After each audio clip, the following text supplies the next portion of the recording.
Je remercie Dieu pour chaque fois qu'il me convainc. Parfois, je dois le remercier plus que je ne le ressens, mais vous savez. Un jour de la semaine passée, je le remerciais pendant toute la journée. Je disais « Merci Seigneur de m'avoir montré cela. Merci Seigneur parce que... Merci Seigneur de m'avoir montré cela. » Et alors, finalement, j'étais contente que c'était l'heure de dormir pour que tu ne me montres plus rien d'autre.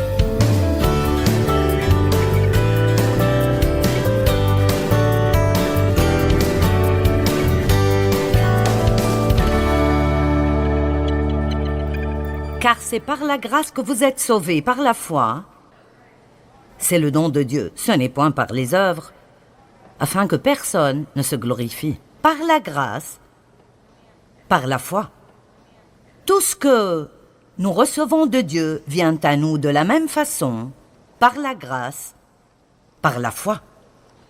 Notre foi en Dieu, ou notre foi en ses promesses, n'est pas ce qui nous achète la bénédiction de Dieu, c'est juste la main qui la reçoit.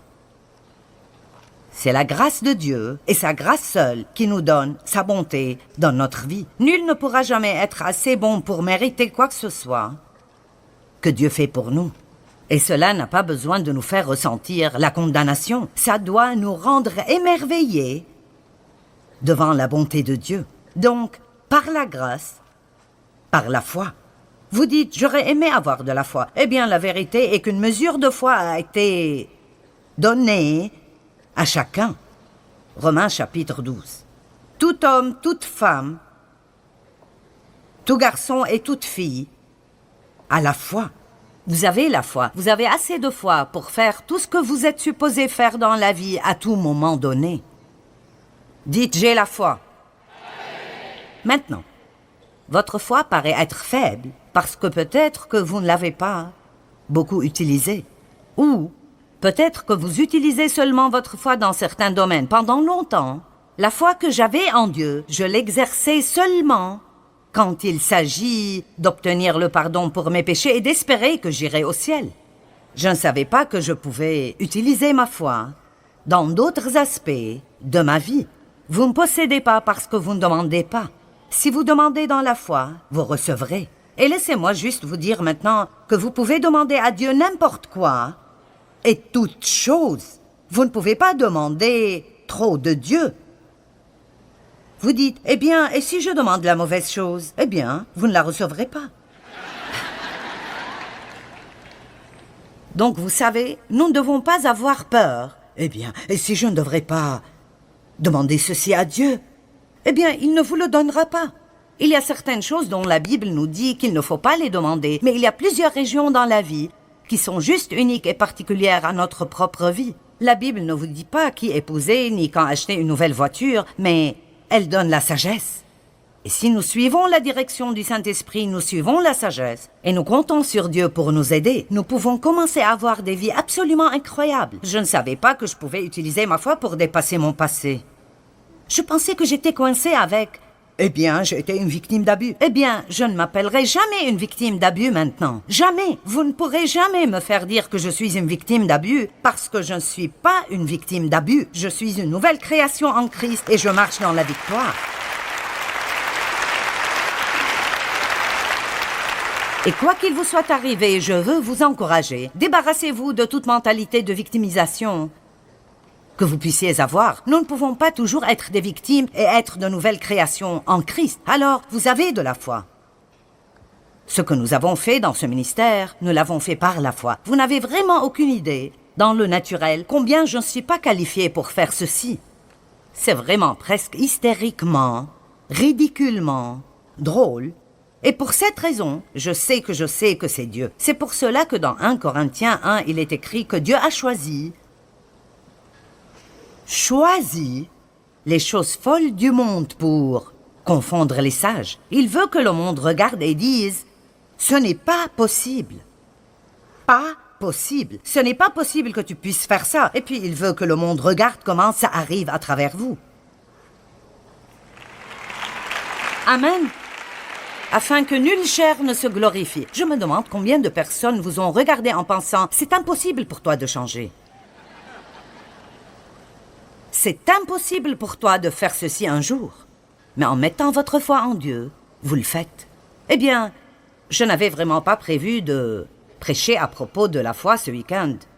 En fait, j'ai pensé à ceci il y a 2 semaines, assis sur ma chaise, parce que je lisais ce chapitre, qui est l'épître à Philémon, et je suis arrivée au verset 22, et quelque chose a cliqué en moi. Et puis j'ai juste pensé, je ferai un petit message sur comment la foi fonctionne, parce que il y a ce qu'on appellerait à juste titre des lois de la foi. Et une loi est quelque chose qui marche à chaque fois. La gravité est appelée une loi, la loi de la gravité, ce qui veut dire qu'à chaque fois, pas parfois, mais à chaque fois que je jette quelque chose dans l'air, ça tombera. Et donc il y a certaines lois de la foi, et ce que je veux dire est qu'il y a certaines façons par lesquelles la foi marchera, et d'autres par lesquelles la foi ne marchera pas. Et alors, comme vous avez de la foi, dites « j'ai la foi ». Et comme vous n'obtiendrez rien de Dieu, sauf si vous utilisez votre foi, je pense que ce serait bien de prendre un peu de temps ce matin, juste pour voir si vous faites ce que nous devrions faire avec notre foi, et si vous utilisez cette foi d'une manière qui la rend productive et fonctionnelle. Vous êtes d'accord? Ok. Maintenant, lisons donc Philémon 1, verset 22. Paul écrit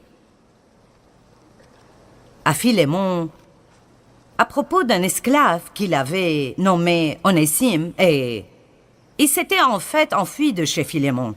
Et Paul l'a rencontré. Et il est devenu un fils spirituel de Paul. Et maintenant, Paul allait le renvoyer chez Philémon. Et il voulait s'assurer que Philémon le recevra gracieusement et qu'il ne le punirait pas parce qu'il s'était enfui. Et c'est ce dont parle la partie majeure de l'épître. Mais après, Paul dit, et c'est très important, Paul était en prison quand il a écrit cette lettre. En prison, et il n'avait aucune idée de quand il sortirait de là.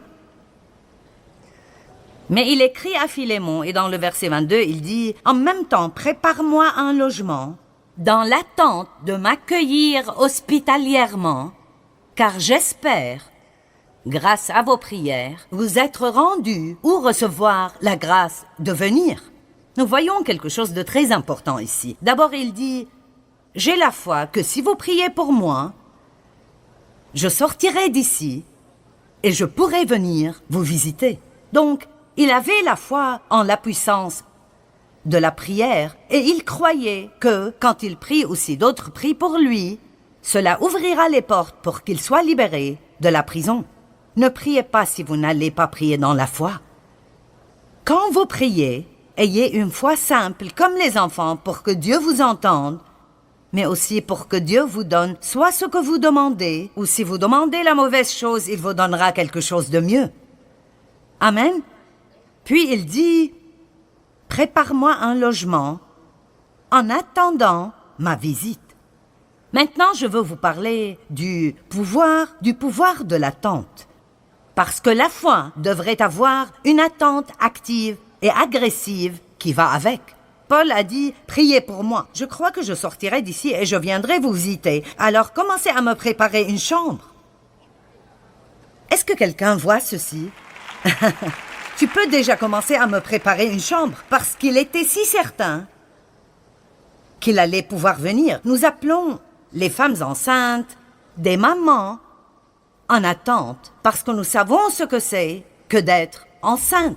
Eh bien, quand vous portez un désir, quand vous portez un but pour votre vie, ou quand vous portez un rêve d'être libre de tout lien, ou vous portez un rêve de faire quelque chose de grand pour Dieu, ou quoi que ce soit, mettre de l'ordre chez vous, ou voir votre mariage guérir, ou quoi que ce soit, ça doit être quelque chose que vous portez, mais vous devez vous y attendre.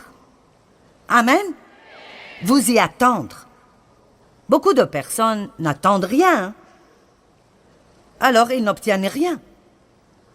Beaucoup de personnes sont comme « nous attendrons de voir ce qui arrivera ». Ne vivez jamais avec une attitude comme « eh bien, nous attendrons de voir ce qui arrivera ». On ne sait jamais ce que Dieu fera.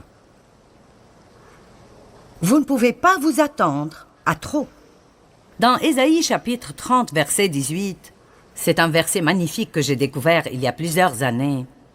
Et essentiellement, la Bible dit « Dans Ésaïe 30, 18, « L'Éternel attend le moment de vous faire grâce et il se lèvera pour vous manifester sa compassion. » Cela signifie que Dieu attend une opportunité d'être bon envers vous.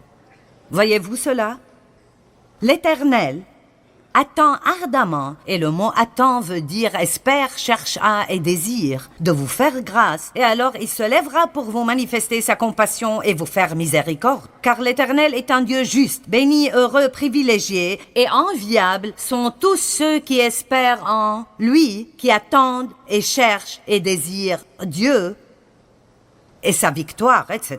Donc, la simplicité de ceci est, au cas où vous l'avez manqué, que Dieu est assis sur son trône au ciel et il cherche, désire et attend quelqu'un pour être bon avec lui, mais il ne peut être bon que pour quelqu'un qui espère en lui, le cherche, le désire et s'attend à ce qu'il soit bon envers lui. Si vous pouvez juste vous approprier cette chose, c'est assez pour faire une grande différence dans votre vie. Parce que, laissez-moi vous le dire, à quoi vous attendez-vous? Plus de ce que vous aviez dans le passé? Plus de problèmes? Plus de déceptions? Vous vous attendez à être licencié au travail parce qu'il y a des licenciements? Et même, attendez-vous à ce que Dieu vous donne un meilleur travail que celui que vous avez perdu? Et n'attendez pas d'être dans les problèmes jusqu'au cou. Commencez à espérer maintenant. Et pour aller plus loin, laissez-moi vous dire que vous devez déclarer votre attente. Quand vous êtes plein d'attentes, vous parlez de ce à quoi vous vous attendez. Vous ne parlez pas de ce que vous avez. Que quelqu'un écoute cela et le comprenne. Psaume 27, 14. Psaume 27, 14. Attends-toi donc à l'Éternel et espère en lui.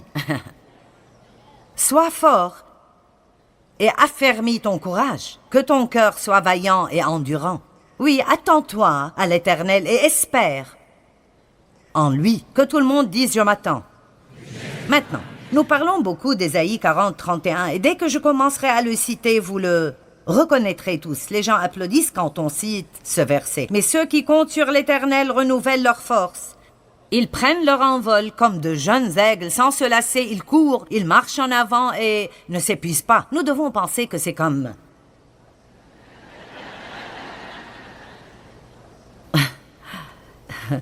Mais si vous le lisez et vous étudiez ce mot « attend » dans la langue originale, ou si vous le voyez dans la Bible amplifiée qui amplifie un peu de la langue originale, il dit que ceux qui attendent, cherchent, désirent et espèrent le Seigneur.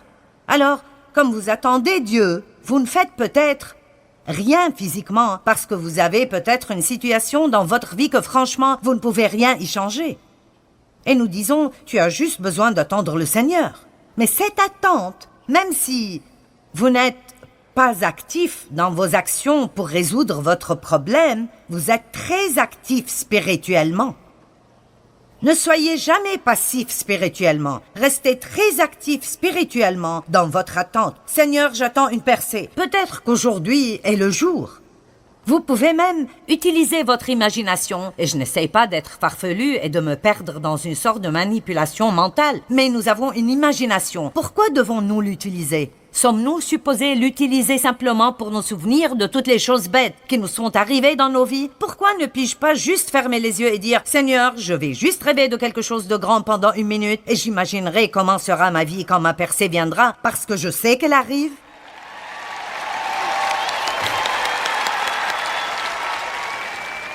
Amen. Donc, la foi est pleine d'espérance. Numéro 2, nous devons comprendre que la foi est la seule chose qui plaît à Dieu. Hébreux 11:6. Sans la foi, il est impossible d'être agréable à Dieu, car il faut que celui qui s'approche de Dieu croit que Dieu existe.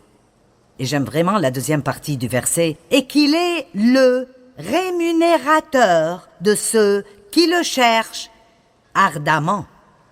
Maintenant, Dieu ne veut pas que vous croyiez juste qu'il existe, mais il veut que vous croyiez agressivement que si vous étudiez la parole et vous cherchez Dieu et vous priez d'une façon régulière et vous demeurez en Dieu, vous vous attendez a une récompense. Parce que si vous servez Dieu, le jour de paye vient toujours. Amen. Juste comme vous attendez un jour de paye le vendredi ou 2 fois par semaine ou 1 fois ou 2 fois par mois ou d'après la façon dont vous êtes payé, nous attendons ce jour de paye. Eh bien, nous devons attendre une récompense de Dieu parce que si vous étudiez ce mot récompense, Dieu promet encore et encore et encore dans la Bible que si vous faites la bonne chose et vous prenez les bonnes décisions, que nous allons recevoir une récompense dans nos vies. Peut-être que certains de vous sont dans une période de semaille dans votre vie. Eh bien, les périodes de semaille et de labour ne sont pas si captivantes. Mais un fermier ne sème jamais sans avoir une récolte en tête. Il sème parce qu'il s'attend à une récolte. Il ne sort pas pour labourer et enlever les pierres et planter les graines et arroser ce jardin en pensant « Eh bien, je ne sais pas, je ne sais pas. » Non, il attend une récolte et nous devons semer dans l'espérance. C'est pour cela que même si nous ne donnons pas, nous ne devons jamais donner financièrement au royaume de Dieu juste pour recevoir quelque chose. Ce n'est pas une bonne motivation pour le don. Nous devons donner pour que quelqu'un soit béni et pour honorer Dieu, mais nous devons toujours semer avec espérance, en ayant la foi que puisque je suis obéissant de faire ce que Dieu m'a donné de faire, alors je peux lui faire confiance de répondre à tous mes besoins selon ses richesses dans la gloire en Jésus-Christ. Le don est simplement intelligent parce que vous semez dans votre futur. Sans la foi, il est impossible de plaire à Dieu. Nos actes accomplis sans la foi ne plaisent pas à Dieu. C'est seulement ce que nous faisons dans la foi. Et cela veut dire qu'on croit de tout nos cœurs que Dieu nous a demandé de le faire. C'est ce que nous faisons dans la foi pour le glorifier, qui lui plaît. Romains 14, 23, « Tout ce qui n'est pas le produit d'une conviction est péché. » Si vous prenez du temps pour penser à cela, ça peut vous tomber dessus. Tout, quoi que je fasse, que je ne fais pas dans la foi, est péché. L'inquiétude est un péché. La peur est un péché. Combien d'entre vous se plaignent dans la foi? Alors cela veut dire que le fait de se plaindre n'est pas juste un « c'est un péché ». Et c'est pour cela que régulièrement nous devons dire « Merci Jésus, parce que tu m'as pardonné tous mes péchés et je peux être continuellement purifié par le sang de Jésus-Christ. » Amen. Alléluia. N'épousez pas quelqu'un si vous n'êtes pas vraiment dans la foi à ce propos. Vous savez, je me suis mariée la première fois quand j'avais 18 ans parce que...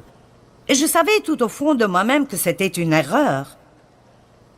Mais parce que mon père a abusé de moi, sexuellement, je pensais que personne ne voudrait jamais de moi. Alors j'ai pris la première opportunité qui s'est présentée. Je pense que beaucoup de gens font cela. Ils sont si désespérés, ils ont peur de ne jamais avoir personne ou ils essayent de se débarrasser de ces sentiments de solitude qu'ils ont. Alors ils font quelque chose sans avoir la paix. Et puis ils souffrent pendant de nombreuses années. Ne faites pas quelque chose si vous n'avez pas de paix à ce propos. Si vous ne pouvez pas le faire dans la foi, alors ne le faites pas. Ne soyez pas poussés par vos amis à faire des choses que vous savez que vous ne devez pas faire. Si vous n'avez pas de paix quand il s'agit de voir un certain film, même si tout le monde y va, vous ne devez pas le faire si vous ne pouvez pas y aller par la foi. Allez. Eh bien, vous êtes plutôt calme après ceci. Maintenant, je ne sais pas pour vous, mais j'aime ce genre de choses. J'aime être défié par la parole. En fait, j'aime quand Dieu me corrige ou me réprimande. Je n'aime pas le fait que j'ai fait quelque chose de mauvais, mais je suis contente de pouvoir recevoir la correction de Dieu. Je ne suis jamais condamnée par elle. Je suis heureuse. Je remercie Dieu pour chaque fois qu'il me convainc. Parfois, je dois le remercier plus que je ne le ressens, mais vous savez... Un jour de la semaine passée, je le remerciais pendant toute la journée. Je disais « Merci Seigneur de m'avoir montré cela. Merci Seigneur parce que... Merci Seigneur de m'avoir montré cela. » Et alors, finalement, j'étais contente que c'était l'heure de dormir pour que tu ne me montres plus rien d'autre. Remercier Dieu chaque jour n'est pas comme cela, mais Apprenez comment être content parce que vous avez ce genre de relation avec le roi des rois et le seigneur des seigneurs et parce qu'il vous aime assez pour ne jamais vous abandonner dans les problèmes que vous avez. J'aime cela, j'aime cela, j'aime cela. Alors si je me mêle de vos affaires en disant tout ce qui n'est pas le produit d'une conviction est péché, que cela vous rende heureux. Tout ce qui vous met mal à l'aise doit être quelque chose dont vous avez besoin. Troisième point. La foi doit être basée sur la parole de Dieu. Plus que tout, d'abord nous avons la foi en Dieu. La Bible dit « Ayez foi en Dieu ». Je vous ai déjà dit que nous avons tous la foi. Une mesure de foi a été donnée à chacun. Maintenant, ce que vous faites de cette foi est votre choix entièrement. Vous pouvez mettre votre foi en vous-même. Cela ne marchera pas, mais si vous voulez essayer pendant quelques années et être misérable, allez-y. Vous pouvez mettre toute votre foi en des personnes. Et je ne dis pas que nous ne devrions pas faire confiance aux gens, mais je peux vous dire que les gens vous décevront. Nous n'avons pas la capacité de ne pas nous décevoir l'un l'autre car nous ne sommes pas parfaits. Alors, ne donnez pas aux gens la confiance qui appartient seulement à Dieu. Vous pouvez faire confiance à certains, mais n'allez pas trop loin parce qu'au moment où vous regardez quelqu'un et vous pensez « tu ne me feras jamais de mal », maintenant vous avez des problèmes. Ne mettez pas votre foi en le système du monde. Soyez sûr de dépendre de Dieu. Dépendez de Dieu. Notre pays est grand parce que les hommes et les femmes qui sont venus ici dépendaient de Dieu. Et dans notre nation, nous devons retourner à dépendre de Dieu. La politique sans Dieu est une chose dangereuse. La foi doit être bien basée. Tout d'abord, vous mettez votre foi en Dieu. Vous avez peut-être un bon travail et il vous paye bien, mais si j'étais vous, je ne dépendrais pas juste de ce travail pour prendre soin de moi. Dépendez de Dieu. Et si vous avez besoin de plus d'argent, mais vous n'obtenez pas cette augmentation, ne vous énervez pas, mettez votre dépendance en Dieu. Souvent, nous comptons sur la mauvaise source pour qu'elle prenne soin de nous et nous devons toujours regarder vers Dieu. Et si vous allez vers Dieu et Dieu veut que la compagnie vous donne une augmentation, il s'en occupera. Mais s'il veut vous donner d'une autre façon, maintenant parce que vous avez mis votre foi en lui, vous avez ouvert cette grande porte de plusieurs opportunités pour que Dieu vous bénisse. Est-ce que vous m'entendez? Et certains se tournent vers juste une source. Vous vous tournez vers votre travail. Mais cela est faux. Vous devez vous tourner vers Dieu. Dieu, même si les autres ne me donnent pas, si tu décides de me donner quelque chose, alors je l'aurai. Est-ce que vous m'entendez? Je dirai cela de nouveau. Vous devez dire à Dieu, je me fiche de ce que d'autres ne me donnent pas. Si tu veux que j'aie quelque chose, aucun démon en enfer et aucune personne sur terre ne m'arrêtera de l'obtenir. Amen. Alors la foi doit être basée tout d'abord sur Dieu, la foi en Dieu. Ayez la foi en Dieu et puis apprenez la parole de Dieu assez bien pour connaître les promesses de Dieu, pour mettre votre foi en les promesses de Dieu. Maintenant, je ne pense pas que vous ne pouvez pas prier pour quelque chose si vous ne pouvez pas trouver de versets correspondants, mais je pense que c'est sage de remplir autant que possible vos prières de la parole de Dieu. Priez la parole. Priez la parole à Dieu. Rappelez Dieu. D'autres prophètes l'ont fait. Ils rappelaient Dieu tout le temps de ce qu'il a dit. Et vous devez dire, Dieu, tu m'as promis que tu pourvoirais à tous nos besoins et je m'attends à ce que tu fasses cela. Merci pour cela. Tu as promis, Seigneur, que si j'instruis mes enfants selon la voie qu'ils doivent suivre, même quand ils seront vieux, ils ne s'en détourneront pas. Alors, où qu'ils soient maintenant, Dieu, je crois qu'ils reviendront.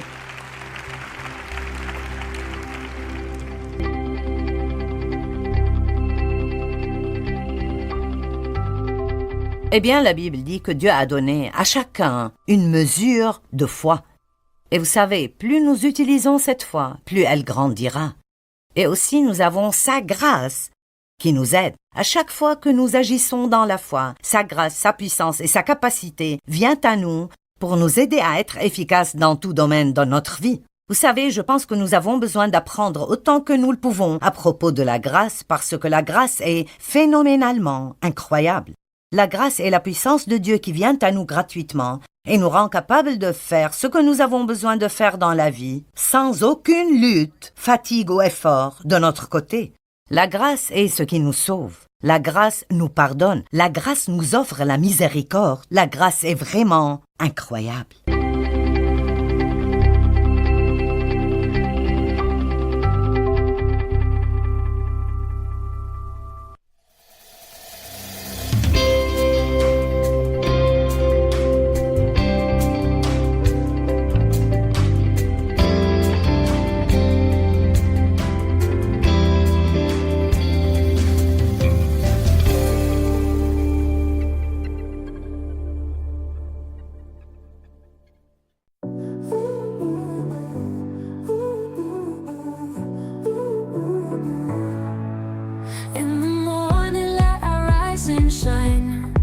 Chasing dreams on this road of mine. Through the highs and the lows I'll find my way. Every step I take, a price I pay. Sometimes the world feels tough and tight. Dollar dreams slipping out of sight. But I've got this spark, this inner fight. I'm dancing through the darkest night. I believe in me, I'm gonna fly. Catch those stars up high in the sky. Even when the clouds block the view, I'll push on through, I'll break on through. With each sunrise a new chance comes. Got my heart beats, they're the drums. On this journey I'll carve my name. Win or lose, I'll play the game. I believe in me, I'm gonna fly. Catch those stars up high in the sky. Even when the clouds block the view, I'll push on through, I'll break on through. When the rain falls and the winds blow rough, I'll remember I am enough. Through the storms I'll still stand tall. I won't stumble, I won't fall. I believe in me, I'm gonna fly. Catch those stars up high in the sky. Even when the clouds block the view, I'll push on through, I'll break on through.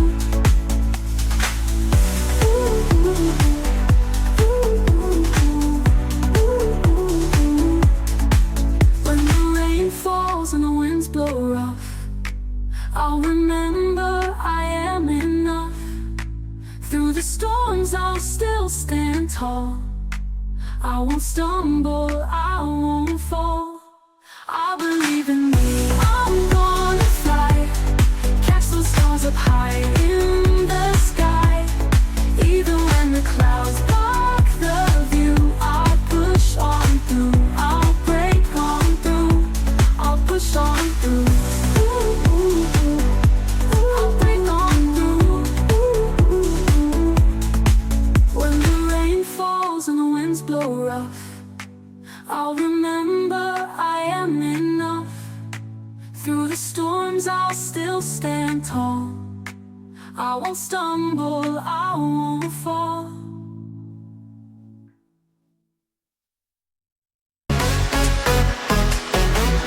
Woke up to the sunrise. Another chance to try.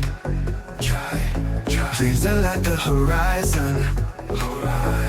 Reaching for the sky. Every step a story. Every breath a fight. In the dance of daylight. We're chasing the light. Dance, chasing the light. Feel the rhythm, hold it tight. In the glow of day and night, we're dancing, we're chasing the light. Oh yeah, keep on moving, feel the beat. Hearts are racing, can you feel the heat?